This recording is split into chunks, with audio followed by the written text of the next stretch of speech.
tasting and ranking $5 pizzas. So all of these pizzas are $5 or less. So I'm really excited to see which one tastes the best. You know the deal. I'm gonna taste these and rank them 1 through 6. Let's get going. I got some pizza to try. All right, we're gonna start off with the Red Baron. I will say that cheese looks nice and melty, and there was a very generous amount of pepperoni on this one. Let's try it out.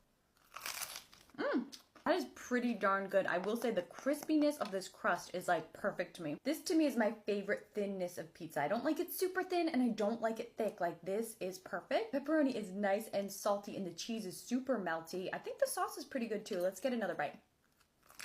The sauce runs a tiny bit sweet, but there's so much saltiness from the pepperoni that it actually works out beautifully. You guys know I love crust, so I gotta try the crust.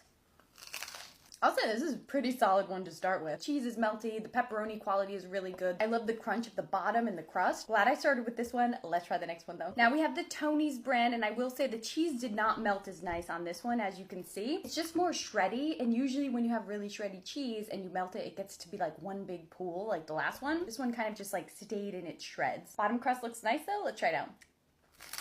Right away, you can tell the quality difference from this one and the last one. The last one was a lot better. This tastes like school pizza to me, which arguably was delicious as a kid, but this one just isn't as good as the last one. I will say I did just get a nice chunk of pepperoni, and I do like the flavor that that brings to it. Yeah, I'm gonna try a little sauce. It's just like really lacking flavor. I thought it was gonna be overly sweet. It's not. It's just really missing something.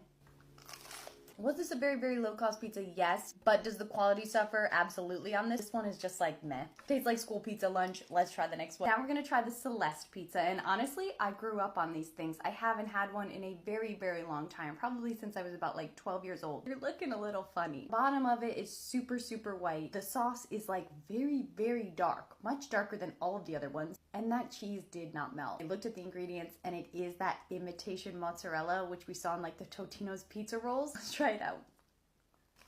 This tastes exactly like those bagel bites I tried a few videos ago. It does not taste like a real pizza. The crust is like soft and has that like very doughiness to it, almost like it's undercooked, even though I cooked this more than I should have. Pepperoni is also just in little chunks, so you're not really getting a ton. They're also not evenly distributed. Like this one has a ton, this one has almost none on it. I guess let's get a bite with a lot of the pepperoni.